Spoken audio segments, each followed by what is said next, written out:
अंतरराष्ट्रीय युवा विद्वान, जैन दर्शन में यूनिवर्सिटी टॉप व गोल्ड मेडलिस्ट, जैन सिद्धांत एवं न्याय विषयों को सरलता से समझाने वाले, यूएसए, इंग्लैंड, ऑस्ट्रेलिया आदि अनेक देशों में जैन धर्म की महती प्रभावना करने वाले, पंडित टोडरमल पुरस्कार, युवा विद्वत रत्न आदि अनेक पुरस्कारों से सम्मानित मूर्धन्य विद्वान डॉक्टर संजीव कुमार गोधा जयपुर द्वारा जानिए धर्म का मर्म। इस कार्यक्रम के पुण्यार्जक हैं पूज्य पिताजी एवं माताजी श्री बाबूलाल जी जैन एडवोकेट एवं श्रीमती विद्या जैन की पुण्य स्मृति में संजय जैन, सविता जैन, सोहेल जैन, अपूर्वा जैन, स्वप्निल जैन व रेयांश जैन, फर्म पारस महल ज्वेलर्स, विदिशा। हरिहंत सिद्ध सूर्य उपाध्याय साधु सर्व अर्थ के प्रकाशी मांगलिक उपकारी है, तिनको स्वरूप जान रागते भई जो भक्ति, काय को नमाई स्तुति को उचारी है। धन धन तिन ते काज सब आज भये, कर जोड़े बारे बारे वंदना हमारी है। मंगल कल्याण सुख ऐसो हम चाहत है, ओ मेरी ऐसी दशा जैसी तुम धारी है, ओ मेरी ऐसी दशा जैसी तुम धारी है, ओ मेरी ऐसी दशा जैसी तुम धारी है। बहुत लंबे अंतराल के बाद आज यहाँ क्षत्रिय चूड़ामणि ग्रंथ की चर्चा आगे प्रारंभ कर रहे हैं। बहुत कार्यक्रम रहे और सब सफलतापूर्वक संपन्न होने के उपरांत कल तक हमने अष्टानी का पर्व बहुत धूमधाम से मनाया। भगवान महावीर स्वामी की दिव्य ध्वनि को सुनकर जिन्होंने निर्वाण की प्राप्ति की, उन महापुरुषों में एक नाम जीवनधर कुमार का भी है।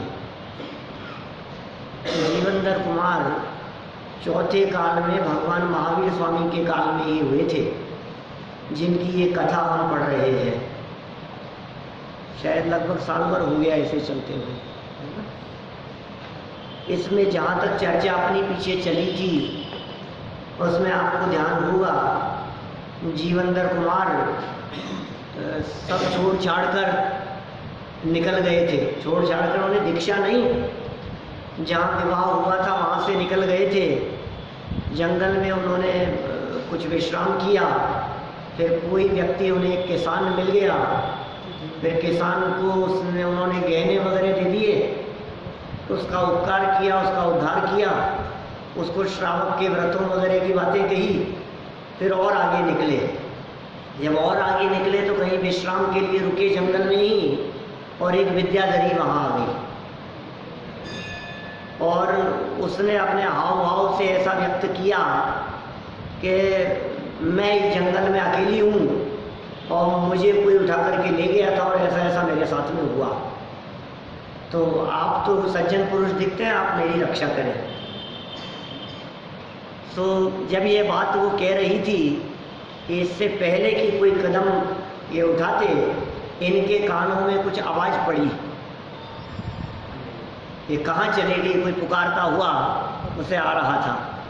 वो आवाज़ सुनने मात्र से वो विद्याधरी तो भाग गई और वो व्यक्ति सामने आया जो उसका पति था। ठीक है, ऐसा जब हुआ तो सारी बात सामने आ गई। जीवनधर कुमार के सामने सारी बात आ गई। अब जीवनधर कुमार ने जब पूरी बात समझ ली तो उसको कुछ नहीं कहा, डायरेक्ट क्या कहता उसकी पत्नी के बारे में, लेकिन जगत के जीवों की स्वार्थ वृत्ति के बारे में जरूर उसने बात कही।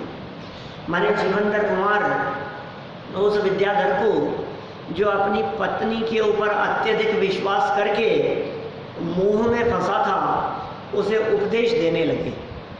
ये सब चर्चा चल रही थी और कई तरह से नीतिकारों के माध्यम से यहाँ उपदेश दिए गए। स्त्री का स्वरूप बतलाया, उनकी मायाचारी वृत्तियों की चर्चा की, ये सब बातें हुई। फिर जीवनधर कुमार के द्वारा दिए गए उपदेश का क्या परिणाम निकला, यह बात श्लोक नंबर 60 में कही गई है। देखिए आप, पेज नंबर है 350, शायद ये 60 वाला श्लोक हमने पढ़ लिया था, दोबारा पढ़ते हुए कुछ आगे बढ़ते हैं। पढ़ लिया था, कुछ ज़रूरत नहीं है। मैंने जैसे कुत्ते के पेट में घी नहीं पचता है, ये सब उदाहरण दे करके चर्चाएं की थी ना। अपात्र जीवों को दिया गया उपदेश भी कार्यकारी नहीं होता है। फिर बात कह दी थी तीर्थंकर ऋषभदेव के समूह शरण की कि मारीची को उपदेश दिया गया लेकिन वो असर नहीं हुआ, उल्टा कार्यकारी हुआ। ये सब बातें पढ़ चुके थे हम। देखिए, भले ही उपदेश का असर न होता हो, लेकिन तो भी उपदेश देने वाले को उपदेश देना नहीं छोड़ना चाहिए। असर हो चाहे नहीं हो, उपदेश तो दिया ही जाना चाहिए। और आज नहीं तो कल कभी न कभी उपदेश का असर होता ही होता है। हो सकता है कदाचित सामने न हो, लेकिन फिर भी भूत और भविष्य में, भूत में तो क्या कहेंगे, भविष्य में कभी वो उपदेश याद आएगा। इसीलिए तो निसर्गज सम्यक दर्शन की बात कही है हमारे यहाँ। अधिगमत सम्यक दर्शन की बात तो है ही, निसर्गज भी तो है ना एक सम्यक दर्शन। आप जानते हैं साहब, सम्यक दर्शन दो तरह से उत्पन्न होता है। एक तो कोई उपदेश देता हुआ दिखाई देवे सामने से, वो क्या कहलाता है, अधिगमज। और एक जिसमें बाहर से कोई उपदेश देने वाला नहीं दिखाई दे रहा, वो कहलाता है निसर्गज। लेकिन आचार्यों ने ऐसा कहा है कि ये जो निसर्गज सम्यक दर्शन है, इसमें पूर्व भाव में कभी न कभी सुनी हुई देशना काम आती है। पहले कभी सुना होगा हमने, तो पहले का सुना हुआ काम आया। इसका मतलब पहले जिस दिन सुना था उस दिन काम नहीं आया था, ये अर्थ हुआ ना। जब सुना था उस दिन तो असर नहीं हुआ था, आज असर हुआ है। तो इसका अर्थ ये हुआ कि आप यदि किसी को उपदेश दे रहे हो या उपदेश सुन रहे हो तो वो निरर्थक नहीं जाएगा, कभी भी काम आ सकता है। आज तो प्रसंग इंद्रभूति का है साहब, आज तो इंद्रभूति का प्रसंग है। आज वीर शासन जयंती है ना, वीर शासन जयंती। क्या क्या होता है, क्या हुआ था? जयंती क्या होता है? जयंती तो जन्म होता है, तो होता है किसी चीज की शुरुआत जहां हो। वीर भगवान महावीर स्वामी के शासन की शुरुआत आज से हुई थी। शासन आज से शुरू हुआ था उनका। सावन कृष्ण एकम, सावन बदी एकम, धन्य धन्य सावन की पहली है एकम। की घटना क्या घटी थी कि 66 दिन तक भगवान महावीर स्वामी की दिव्य ध्वनि नहीं गिरी। 66 दिन तक केवल ज्ञान हो जाने के बाद ऋजुकुला नदी के तट पर महावीर स्वामी को केवल ज्ञान की प्राप्ति हो गई थी। कौन से दिन? माघ कृष्ण चतुर्दशी के दिन। कौन सा दिन था?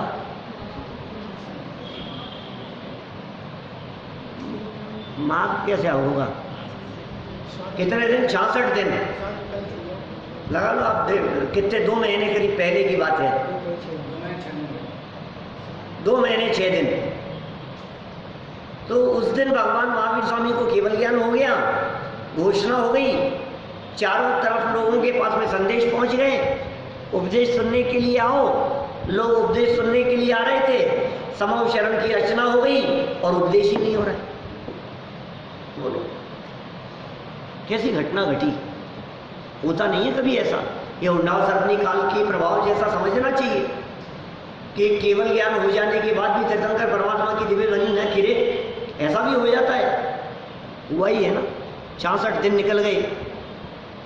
इंद्र से बात हुई, लोगों के माध्यम से बातें पहुंची सौधर्म इंद्र के कान में। ऐसा प्रश्न उठाया धवला में कि सौधर्म इंद्र के पास में थी सारी व्यवस्थाएं, ये दिव्य ध्वनि क्यों नहीं गिर रही है, ये उपदेश क्यों नहीं हो रहा है? इतने लोगों को निमंत्रण दे दिया गया है, सारे लोग आ गए हैं, इतनी बड़ी सभा में भी इतनी बड़ी अव्यवस्था, क्या कारण था? उपदेश क्यों नहीं शुरू हो रहा है? तो जवाब मिला क्योंकि उस समय गणधर का अभाव था। 66 दिन तक दिव्य ध्वनि क्यों नहीं खिली? गणधर नहीं था भाई साहब, नहीं था गणधर। फिर प्रश्न खड़ा हुआ, गणधर नहीं था तो उसको बुलाने की जवाबदारी किसकी थी? सौधर्म की। लेके आता ना सौधर्म, जिसको गणधर बनना था, वो क्यों नहीं लेकर के आया? तो सुनो क्या गजब स्वरूप कहा है द्वादशांग में जिनवाणी क्या कहती है? तो कहती है सौधर्म में इंद्र का जवाब कि काल लब्धि के बिना मैं तो असहाय था, भाई क्या करूं। दावलाकार वीर सिंह स्वामी कहते हैं काल लब्धि के बिना असहाय सौधर्म इंद्र के गणधर को उपस्थित करने की सामर्थ्य का अभाव था। गणधर को उपस्थित नहीं कर सकता था, वो ला नहीं सकता था बुला करके। और वस्तु स्वतंत्रता की दृष्टि से देखो क्या कहता है लील शासन। भगवान महावीर स्वामी का शासन क्या कहता है? क्या कहता है शासन? कण कण की स्वाधीनता की बात बतलाता है। ये है भगवान महावीर स्वामी का शासन। क्या शासन चल रहा होगा? राजाओं का शासन कैसे चलता है? दूसरों को अपने कंट्रोल में करके। और भगवान महावीर स्वामी का शासन कैसा था कि कोई परतंत्र नहीं है, कण कण स्वतंत्र है। ये उनका कैसा शासन है? बोलो। आप किसी ऐसे शासक के शासन काल में जीना पसंद नहीं करेंगे जहां परतंत्रता का अनुभव करें? बोलो। आपको जहां परतंत्रता और पराधीनता हो, आप ऐसे शासन में जीना पसंद करेंगे क्या? सोचना चाहना जी। हर व्यक्ति आपको बार बार में टोके, कहे कि नहीं तुम्हें ऐसा करना पड़ेगा, तुम्हें ऐसा करना पड़ेगा, तुम्हें ऐसे रहना पड़ेगा। ये परतंत्रता है। लेकिन भगवान महावीर स्वामी का शासन कैसा है? एक एक परमाणु परमाणु स्वतंत्र है। ये भगवान महावीर स्वामी का शासन बताता। समय नहीं आया था। अकेले काल अवधि की बात नहीं है, ये बात तो हमने होनहार और दिव्य ध्वनि की अपेक्षा से कह दी। लेकिन भाषा वर्णना के परमाणुओं की दिव्य ध्वनि रूप परिणमन करने की योग्यता भी तो नहीं पकी थी। सामने बैठे हुए असंख्यात देव, अनगिनती मनुष्य और अनगिनती त्रियंच, उनके भी तो ये जिनवाणी की चर्चाएं, दिव्य ध्वनि की चर्चाएं कर्णेंद्रिय का विषय बनने का योग नहीं आया था। और तो और सौधर्म में इंद्र के अवधि ज्ञान पर्याय का उस रूप परिणमन होने की योग्यता रूप काल नहीं पका था। कैसे हो जाता बोलो? अवधि ज्ञान का विषय वो गणधर कैसे बन जाता? आखिर उस पर्याय की भी तो स्वाधीनता है या नहीं है? कितनी स्वाधीन है वो पर्याय? अच्छा ये सब तो हो जाता, लेकिन इंद्रभूति के गणधर कर बनने की भी तो कुछ योग्यता पकेगी। उसका ग्रहित मिथ्यात्व मिटने का भी तो कोई काल पकेगा कि नहीं? कितनी जगह पर प्रसंग आपस में एक दूसरे से जुड़े हुए होते हैं। आपने तो कह दिया अकेला गणधर नहीं था। अरे गणधर उपस्थित हो भी जाता तो पात्र जीवों के सुनने की पात्रता भी तो नहीं पकी है। अभी 66 दिन में कितने उतार चढ़ाव होने हैं। 66 दिन में कितने लोग इस समव शरण वाली मोक्ष के लिए जाने वाली इस गाड़ी में चढ़ेंगे और कितने लोग उतर जाएंगे इस गाड़ी से। नहीं चल रही है। तो गौशाला जैसे चले जाएंगे ना समव शरण छोड़ करके, ऐसे भी तो लोग होंगे यहाँ जिनके हृदय में खोटा परिणाम आएगा। ऐसे भी तो लोग होंगे जिन लोगों का इन पिछले 66 दिनों में देहावसान हो गया होगा। क्यों साहब? इस 66 दिन में कोई मरे नहीं होंगे। 66 दिनों तक आने वाले उन देवों में से अनगिनती देवों की आयु पूरी हो गई होगी। 66 दिनों में से 10, 20, 25 दिन तक कोई नहीं आए तो कोई नए जीव भी और जुड़ गए होंगे। ऐसा भी तो हुआ होगा। या 66 दिन से रोजाना सभा वही लग रही थी, सेम लोग थे। कितनी कितनी बातें उससे जुड़ती है। देखो कोई बात नहीं, 66 दिन पूरे हुए, दिव्य ध्वनि खेलने का काल आ गया। सौधर्मेंद्र को भी विकल्प आ गया कि चलो भाई देखिए जरा अवधि ज्ञान का प्रयोग करके कि कौन दिखता है ऐसा जो यहाँ दिव्य ध्वनि सुनने के लिए आएगा। ऐसा पात्र जीव जिसकी उपस्थिति होने पर भगवान की वाणी घिरेगी, वो गणधर बनने के योग्य जीव कौन दिखाई देता है? तो कौन दिखा? दिव्य जी कौन दिखा? महर्षि गौतम, इंद्रभूति गौतम, ब्राह्मण वो दिखाई दे रहे। इनको अवधि ज्ञान में दिखाई दे रहा है। और ये कैसे होगा? ये आदमी यहाँ आएगा, ये ग्रहित मिथ्यात्वी, ये धर्म नहीं समझने वाला, ये पात्र जीव, इसकी पात्रता पकेगी कि हाँ भाई ऐसी होरार दिख रही है। मेरा अवधि ज्ञान तो यही कह रहा है। क्या करें? योजना बनाई दिमाग में, चलो चले। कहाँ चले? गौतम के पास। गौतम गणधर के पास नहीं, गणधर था कहाँ वो तो ब्राह्मण वेश में बैठा हुआ था। चलो चलते हैं उसके पास में। कि फिर क्या हुआ उसके पास जाकर के? किस वेश में चले? इंद्र नहीं, ब्राह्मण के वेश में।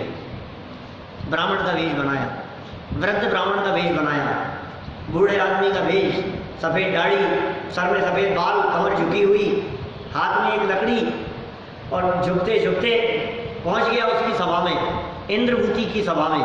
कौन? इंद्र, सौधर्म इंद्र। किसकी सभा में? महर्षि इंद्रभूति की सभा में। 500 शिष्य बैठे हुए सामने, 500 लोग बैठे। इतनी बड़ी सभा, इतने शिष्य, रजिस्टर्ड शिष्य थे जो उसके द्वारा दीक्षित थे। उसके द्वारा दीक्षित 500 शिष्य थे। आप कल्पना करो 500 जिसके द्वारा दीक्षित शिष्य हो वो कितना बड़ा गुरु होगा। संस्कृत का प्रकांड विद्वान, और वो कोई अपने आप को कितना बड़ा समझता था। इंद्र पहुंच गए वहाँ ब्राह्मण के वेश में, श्लोक प्रस्तुत कर दिया। फिर क्या हुआ है? श्लोक प्रस्तुत करने के बाद में क्या हुआ इसका अर्थ जानना है। मेरे गुरु तो मौन धारण करके बैठे, इसका अर्थ जानना है। कौन सा श्लोक था? त्रैकाल्यम द्रव्य षटकम नवपद सहितम जीव षटकाय लेश्या पंचान्ये चास्तिकाया व्रत समिति गति ज्ञान चारित्र भेदा इत्येतन मोक्ष मूलम त्रिपुर मैत्री प्रोक्तम रद्रीशे। 4 लाइनें फटाफट धर दी उसके सामने। क्या बोले? इसका अर्थ जानना है। बाएं हाथ का काम था उसके लिए। इंद्रभूति के लिए अर्थ बतलाना बहुत आसान काम था। हाँ, संस्कृत की व्याख्या कर सकता था, 2 मिनट में अर्थ बता सकता था, लेकिन सोच में पड़ गया बताऊं कि नहीं बताऊं। ये कौन है? कहां से आया है? बताऊं कि नहीं बताऊं इसको? क्या समस्या थी? समस्या ये थी कि श्लोक का अर्थ तो बतला दूंगा, क्या विस्तार नहीं, अर्थ ही तो जानना है इसको। अर्थ बतला दूंगा। त्रैकाल्यम काल 3 है, द्रव्य षटकम 6 द्रव्य हैं, 9 पद सहितम 9 पदार्थ हैं, पंच अन्य अस्तिकाय 5 अस्तिकाएं हैं। अर्थ बतला दूंगा मैं, लेकिन जैसे ही अर्थ बतलाऊंगा यदि इसने पूछ लिया कि द्रव्य षटकम 6 द्रव्य कौन से हैं, वो तो लिखा ही नहीं है। नहीं समझ में आई? मैंने इसका अर्थ बतला दिया कि 9 पदार्थ होते हैं, तो इसमें ये अगला प्रश्न यदि इसने पूछ लिया 9 पदार्थ कौन से होते हैं, तो क्या बताऊंगा? मैंने इसका अर्थ बतलाया 5 अस्तिकाय होते हैं, और इसने पूछ लिया वो 5 कौन से हैं। श्लोक में तो लिखा ही नहीं है, बताऊंगा कहां से? माथे पे 3 सर पड़ गए, घबराहट चालू हुई मन में। श्लोक का अर्थ बताऊं कि नहीं बताऊं? और यही तो चाहता था सौधर्म जी। और क्या चाहता था? तुरंत प्रश्न किया पलट करके, क्या बात है, संस्कृत के इतने बड़े विद्वान के पास से भी निरुत्तर लौटना पड़ेगा क्या? जवाब नहीं मिलेगा आपके वाल्मीकि। क्या बकता है? कहां से आया है तू? किसका शिष्य है? ये श्लोक कहां से लेकर के आया है? किसान, मैं तो महावीर का शिष्य हूं। सोचो आप क्या हालत है। कदाचित नाम भी नहीं जानते थे महावीर का। पलट करके क्या जवाब दिया इंद्रभूति ने? बोले क्या जवाब दूं तेरे को? क्या जवाब दूं? तेरे गुरु के पास चलता हूँ, उन्हीं से बात करूंगा। फिर क्या हुआ कि चलो उनके पास चलो, वही बात है। इंद्रभूति चल रहे हैं, इंद्र चल रहा है आगे ब्राह्मण के वेश में, बूढ़े आदमी के वेश में, पीछे चल रहे हैं इंद्रभूति, और इंद्रभूति के और पीछे चल रहे हैं उनके 500 शिष्य, और इंद्रभूति इस अभिमान में चल रहे हैं। श्लोक लोग तो एक तरफ धरा रहेगा, मुझे और मेरे शिष्यों को और इस समुदाय को, जब इस भीड़ को देखेगा और ये मेरे शिष्य मेरी जय जयकार लगाते हुए चलेंगे, तो सामने वो जो भी होगा ना मेरे चरणों में आके पड़ जाएगा।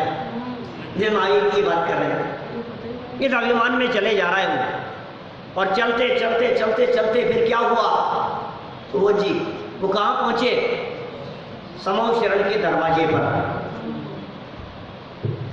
दरवाजे पर पहुंचे और जैसे देखा हो, ये क्या हुआ, ये क्या नजारा दिखाई दे रहा है, ये क्या दृश्य दिखाई दे रहे हैं। ऐसे दृश्य मैंने अपने जीवन में कभी नहीं देखे। ये कैसे दृश्य दिखाई दे रहे हैं, सारा का सारा अभिमान चूर चूर हो गया। ऐसा कहा जाता है कि मान स्तंभ को देखने मात्र से उनका मान गलित हो गया। और कुछ व्याख्याकार मान स्तंभ की व्याख्या इस प्रकार की करते हैं इस घटना और प्रसंग से कि इंद्रभूति गौतम समूह शरण के अंदर प्रवेश करने के पहले पहले जो अभिमान लेकर के आ रहा था, उस अभिमान को उसने दरवाजे पर धर दिया, अभिमान उतार दिया माथे से सारा। तो इंद्रभूति ने अपना अभिमान छोड़ा। इंद्रभूति के जो शिष्य थे 500, उन्होंने सबने अपना अपना अभिमान छोड़ा वहां। तो मानो दरवाजे पर मान और अभिमान और मान का स्तंभ खड़ा हो गया हो, उसका नाम है मान स्तंभ। क्या क्या कह दिया, मान दरवाजे पर कोई चीज रखी तो छोड़ते छोड़ते छोड़ते छोड़ते ढेर लग गया उसका। तो किसका ढेर लग गया दरवाजे पर, अंदर जाने वाले सब अपना अभिमान छोड़ करके अंदर गए। तो फिर क्या हुआ, बाहर क्या हुआ कि मान का स्तंभ खड़ा हो गया। वो मान स्तंभ की ऐसी भी व्याख्याएं कई व्याख्याकार करते हैं। और फिर क्या था, अंदर चलते चलते वो तो समूह शरण की रचना है, तो क्या है, ये तो व्याख्याकारों की व्याख्या है, उसका एक अर्थ निकालने की पद्धति है। इसको हम ऐसा भी कह सकते हैं, वो मानस स्तंभ इसीलिए उसका नाम मानस स्तंभ पड़ा है क्योंकि उसके आगे कोई भी जीव अभिमान लेकर के नहीं जाता, इसलिए उसका नाम मानस स्तंभ पड़ गया। अपने पुराने जमाने में जितने पुराने मंदिर दिखाई देते हैं उन सबके दरवाजे छोटे छोटे हुआ करते थे, गेट छोटे हुआ करते थे, हाइट उनकी बहुत कम हुआ करती थी। अंदर जाने वाला व्यक्ति कितना भी बड़ा आदमी क्यों नहीं हो, वो झुक के ही अंदर जा पाएगा। 3 लोग के नाथ के दरवाजे पे से अंदर घुस रहा है, वो अभिमान लेकर के अंदर कैसे जाए, वो गर्व और घमंड से कमर टेढ़ी करके ऐसे कैसे जाए, तो उसे तो कमर झुका के ही जाना पड़ेगा, सर झुका के अंदर प्रवेश करना पड़ेगा।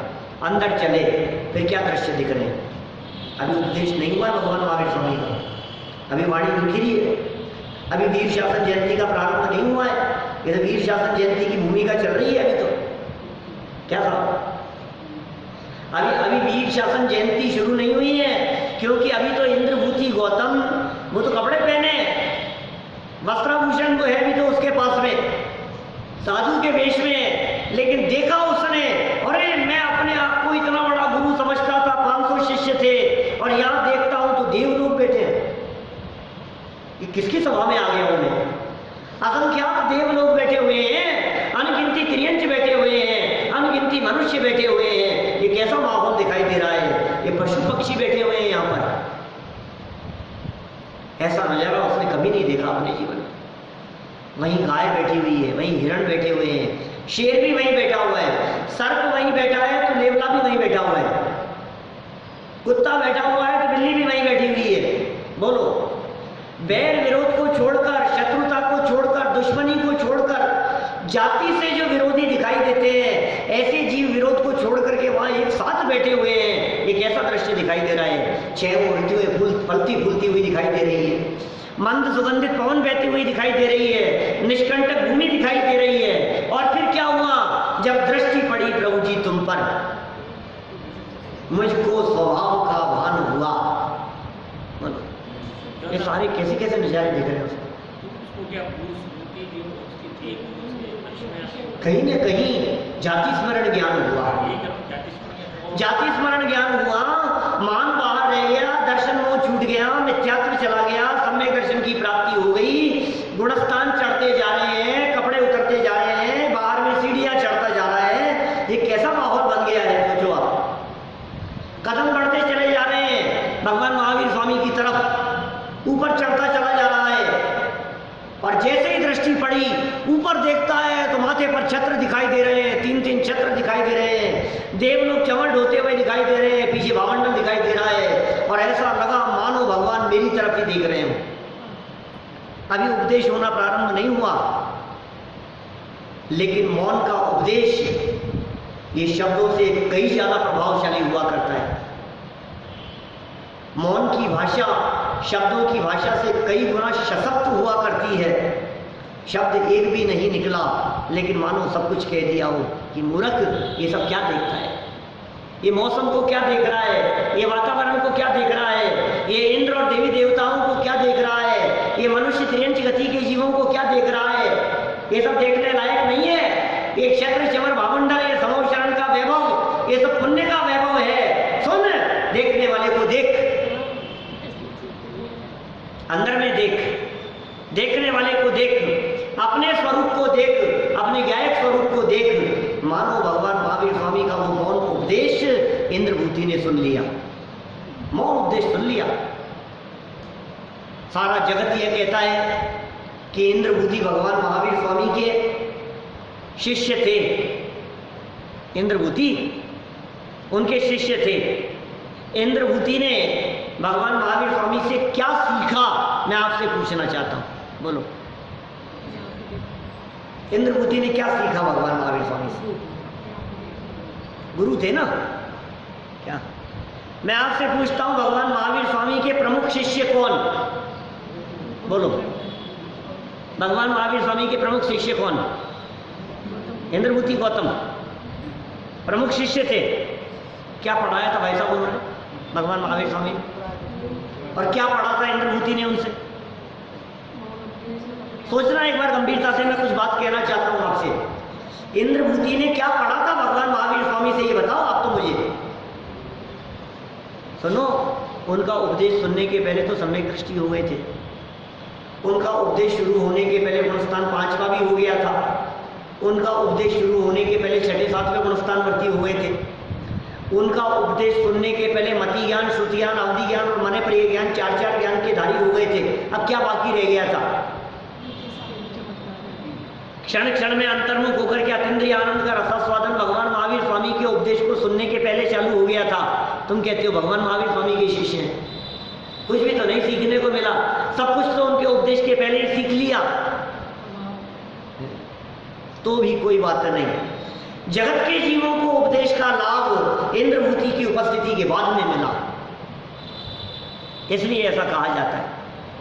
7 तत्व का नाम नहीं जानने वाला व्यक्ति, 6 द्रव्यों के नाम नहीं जानने वाला व्यक्ति, नमोकार मंत्र जिसे नहीं आता हो, ऋषभ देव से लेकर पार्श्वनाथ भगवान तक के जिसने नाम नहीं सुने हो, बोलो, ऐसा व्यक्ति आज क्या हो गया? अचानक क्या हो गया? 15 मिनट पहले जो व्यक्ति इन सब बातों को नहीं जानता था, आज वो व्यक्ति द्वादशांक का ज्ञाता हो गया। आज वो व्यक्ति द्वादशांक की रचना करेगा, द्वादशांक श्रुत की रचना होगी। आज दिव्य ध्वनि को सुनकर के वो सबको गूंथने का काम करेगा कि हाँ, ये काम शुरू होगा, ये काम शुरू हुआ आज के दिन। ये दिन कौन सा है? सावन की एकम, विपुलाचल पर्वत, भगवान महावीर स्वामी की दिव्य ध्वनि गिरी। ये वो महाप्रसंग है आज के दिन। भगवान महावीर स्वामी का दिव्य उपदेश हुआ, भगवान महावीर स्वामी की दिव्य ध्वनि गिरी। ये भगवान महावीर स्वामी का शासन काल शुरू हुआ आज से। इससे पहले किसका शासन चल रहा था? जब 66 दिनों तक दिव्य ध्वनि नहीं गिरी थी तब किसका शासन चल रहा था? पार्श्वनाथ। एक तीर्थंकर की दिव्य ध्वनि गिरना प्रारंभ होने से लेकर जब तक आगामी काल में किसी दूसरे तीर्थंकर की दिव्य ध्वनि गिरना प्रारंभ न हो तब तक उन्हीं तीर्थंकर का शासन काल कहलाता है। नेमिनाथ भगवान के उपदेश से लेकर पार्श्वनाथ स्वामी के प्रथम उपदेश तक बीच में पूरा काल नेमिनाथ भगवान का शासन काल था। ये भगवान महावीर स्वामी का शासन चल रहा है। आपको पता है किसका शासन चल रहा है? नरेंद्र का, नरेंद्र मोदी का शासन चल रहा है यहाँ। अरे तुम किस शासन की बात कर रहे हो? तुम कौन से एरिया के शासन काल की बात कर रहे हो? हम 3 लोक के शासन की बात कर रहे हैं भाई साहब। आपके देश में भले ही जनता यह समझती हो कि नरेंद्र का शासन चल रहा है, लेकिन सुनो, 3 लोक में तो एकमात्र जिनेंद्र का शासन चलता है। नरेंद्र का नहीं, जिनेंद्र का शासन चलता है। वे 3 लोक के नाथ हैं, ये भगवान महावीर स्वामी। कि क्या परिवर्तन हुआ भगवान महावीर स्वामी का शासन काल लागू होने के बाद? नरेंद्र मोदी का शासन काल शुरू होने के बाद में क्या हुआ? बोले नोटबंदी हो गई, बोले इतने परिवर्तन हो गए, इतने बदलाव कर दिए गए, जीएसटी लागू कर दी गई, कितने तरह के परिवर्तन कर दिए उन्होंने। इतने से ज़्यादा कैश नहीं रख सकोगे, ये 2 नंबर की इनकम इतनी ऐसे नहीं होगी, ये सब बंद हो जाएंगी, सारे काले काम बंद हो गए। क्या क्या शासन में परिवर्तन हुए ना। अब सुनो, भगवान महावीर स्वामी का शासन काल शुरू हुआ तो क्या परिवर्तन हुए ये बताओ। जब शासन काल चालू होता है तो सब परिवर्तन हो जाते हैं, पता है आपको? जब शासन बदलता है ना भाई साहब, तो पहले जिसका शासन चल रहा था अब वो शासन बदल जाता है। पहले जितनी नीतियां चल रही थी पिछली गवर्नमेंट के द्वारा, अब जब शासन बदल गया तो पुरानी सब रुक जाती है, पुराने काम रुक जाते हैं, पुरानी नीतियां बदल जाती है और नया शासन शुरू हो गया। अब नई नीति बनेगी, नया साम्राज्य चालू होगा। आज से भगवान महावीर स्वामी का शासन काल शुरू हो रहा है, नया साम्राज्य। ये क्या घोषणाएं हुई भगवान महावीर स्वामी के शासन में कि सुनो, अब तक मिथ्यात्व का शासन चला करता था, अब तक कुमति का शासन चला करता था। अब उस मिथ्यात्व और कुमति के शासन काल में चलाई गई सारी खोटी वृत्तियां वे सब बंद कर दी जाएंगी। अब अन्याय, अनीति और अभक्ष्य इनके सेवन पर रोक लगा दी जाती है। ये भगवान महावीर स्वामी के शासन काल में ये घोषणाएं हुई। एक द्रव्य दूसरे द्रव्य के ऊपर अपना अधिकार जमाया करता था, लेकिन आज से भगवान महावीर स्वामी का शासन काल शुरू हुआ तो ये घोषणा हुई कि है सब द्रव्य स्वतंत्र, जगत में कोई ना किसी का। ये भगवान महावीर स्वामी का शासन है। कण कण की स्वतंत्रता की चर्चा आज तक बहुत लंबे काल से भगवान पार्श्वनाथ स्वामी की दिव्य ध्वनि गिरने के पश्चात जब कुछ काल का ज्यादा अंतराल हो गया तो क्या चालू हो गया? बीच में पुण्य में धर्म मानना शुरू हो गया। लेकिन आज फिर भगवान महावीर स्वामी ने शासन की बागडोर संभाली और क्या घोषित किया कि सुनो, इस पुण्य में धर्म नहीं है, इस शुभ भाव में धर्म नहीं है, ये पुण्य भी पाप के समान है, ये व्रताधिक बाह्य क्रियाएं जड़ की क्रिया मात्र है, इनमें अटक करके मत रह जाना, इनमें उलझ करके मत रह जाना, धर्म कुछ और है। अब तक पाप की नीतियां चला करती थी, अब धर्म की नीति की स्थापना हुई। वीर का शासन, कैसी चर्चाएं करेंगे बोलो? सारी बातें पुराने जितने काले धंधे चला करते थे सब बंद कर दिए ना इस गवर्नमेंट ने आने के। अब देखो, ये जो गवर्नमेंट काम कर रही है, नया शासन चलेगा तो क्या होगा बोलो? रावण के शासन में जो कुछ भी काम होते होंगे, जब रावण के देहावसान पूर्वक लक्ष्मण का शासन काल शुरू हुआ तो क्या वही रीति नीति चलती होगी? क्यों साहब? नया व्यक्ति आएगा तो नया काम करेगा ना। आपको यदि अध्यक्ष बना दिया गया तो फिर यही कहा जाएगा ना कि आपके शासनकाल में क्या हुआ, आपके कार्यकाल में। उसे कार्यकाल कह दो, और जहां अपनी सब कुछ चलती हो उसे शासनकाल कह दो। ये तो भगवान महावीर स्वामी के शासनकाल की चर्चा चल रही है।